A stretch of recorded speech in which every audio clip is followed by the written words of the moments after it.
السلام علیکم ورحمۃ اللہ وبرکاتہ۔ ہنستے مسکراتے پیارے پیارے ننھے منع ہوشیار سمجھدار بہت ہی بہادر اور اچھے اچھے ساتھیوں، کہانی گھر میں خوش آمدید، جہاں آپ سنتے ہیں رنگ برنگی نئی پرانی ہستی ہساتی سیکھتی سکھلاتی سچی خیالی مزیدار کہانیاں۔ اور آج کل ہم سن رہے ہیں قرآن کی کہانی۔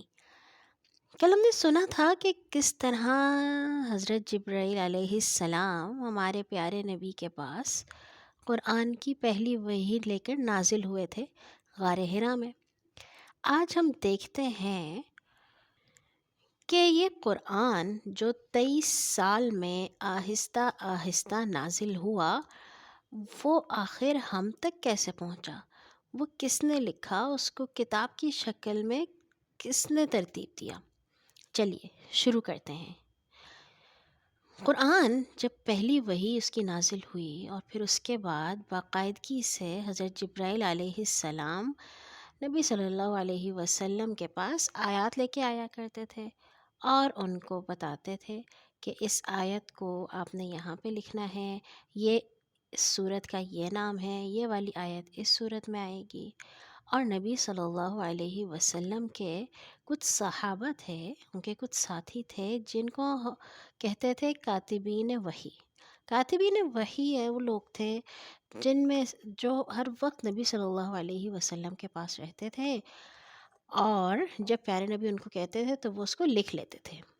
اور یہ اس زمانے کی بات ہے جب آج کل کی طرح اتنی کتابیں، کاپیاں، صفحے یہ چیزیں نہیں ہوتی تھیں، بلکہ وہ لکھتے تھے پتھروں کے اوپر، جانوروں کی ہڈیوں پہ، جانوروں کی کھال پہ، بڑے بڑے پتوں پہ، درختوں کی چھال پہ، جس کے پاس جو چیز ہوتی تھی وہ اس کے اوپر لکھتا تھا۔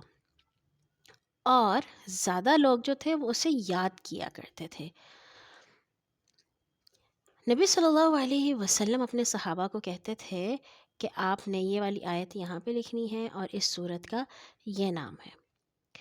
اس کے بعد کیا ہوا کہ جب نبی صلی اللہ علیہ وسلم کی وفات ہو گئی، وہ اللہ تعالیٰ کے پاس چلے گئے، تو خلیفہ بنے ان کے بہت ہی اچھے ساتھی اور صحابی حضرت ابو بکر صدیق رضی اللہ تعالیٰ عنہ۔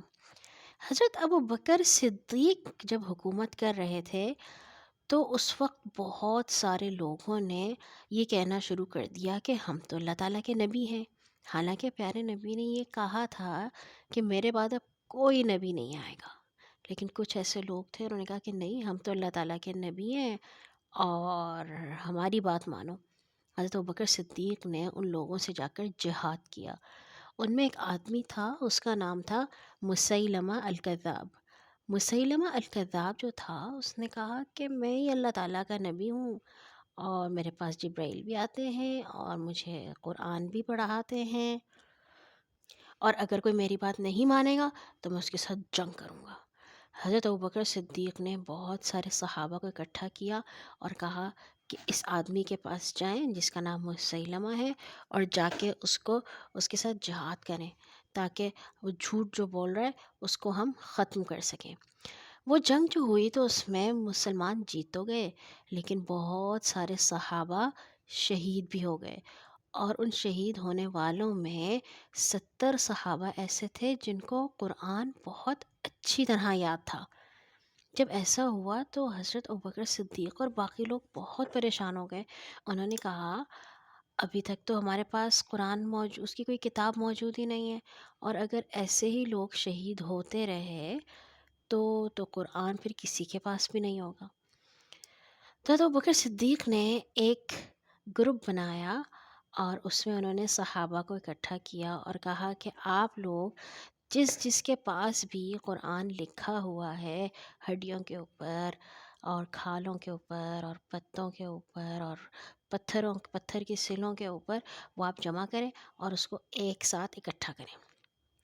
تو وہ جو صحابہ تھے جن کے گروپ لیڈر تھے زید بن ثابت، انہوں نے سب لوگوں سے جو ان کے پاس لکھا ہوا تھا وہ اکٹھا کیا، اور اس کے بعد ایک ایک سورت ایک کوئی صورت جو تھی وہ کوئی پتھر پہ لکھی ہوئی تھی، کوئی صورت تھی وہ کھال پہ لکھی ہوئی تھی، کوئی ایسی صورت تھی جو کسی بڑے بڑے پتوں پہ لکھی ہوئی تھی یا درختوں کی چھالوں پہ لکھی ہوئی تھی، اور اس کو اکٹھا کر دیا۔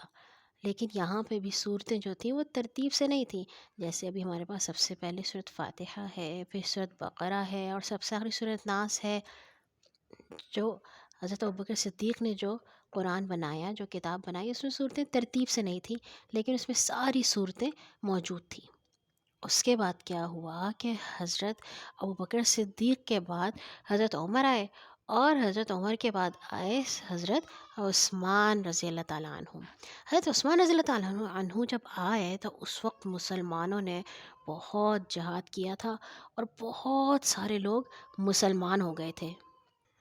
اور جب اتنے زیادہ لوگ مسلمان ہو گئے، اور ایسے لوگ جن کو عربی بھی نہیں بولنی آتی تھی، یہ تو آپ جانتے ہیں نا کہ عربی زبان میں قرآن نازل ہوا ہے، اور جو لوگ مسلمان ہوئے تھے ان میں کوئی لاطینی زبان بولتا تھا، کوئی فارسی بولتا تھا، کوئی جو ہے وہ گریک زبان بولتا تھا، تو ان کو بڑی مشکل ہوتی تھی قرآن پڑھنے میں، اور پھر جس کو جیسے سمجھ میں آتا تھا وہ ویسے قرآن پڑھتا تھا۔ جب یہ والی بات حضرت عثمان کو پتہ چلی کہ سارے لوگ اپنے اپنے طریقے سے قرآن پڑھ رہے ہیں، تو پھر انہوں نے صحابہ کو جمع کیا اور کہا کہ وہ والے قرآن لے کے آئیں جو حضرت ابو بکر کے زمانے میں اکٹھے ہوئے تھے۔ پھر اس کے بعد اس میں سے انہوں نے کئی ساری اس کی کاپیاں تیار کیں اور سارے لوگوں کو بھیجی۔ جو حضرت عثمان نے جو کاپیاں تیار کی تھیں اس میں صورتیں اسی ترتیب سے تھیں جیسی ہمارے پاس آج ہیں۔ جو حضرت عثمان رضی اللہ عنہ نے قرآن لکھوایا تھا، جو تیار کیا تھا، وہ وہی والا ہے جو ابھی ہمارے پاس ہے، جس میں پہلی صورت جو ہے وہ صورت فاتحہ ہے، دوسری صورت صورت البقرہ ہے، اور آخری صورت صورت الناس ہے۔ لیکن جب حضرت عثمان رضی اللہ تعالیٰ عنہ نے یہ قرآن، اس کو ہم مصحف کہتے ہیں، جب ایک جلد میں اکٹھا کیا ایک کتاب کی شکل میں، تو اس وقت اس میں سپارے نہیں ہوا کرتے تھے، پورا ایک ہوتا تھا۔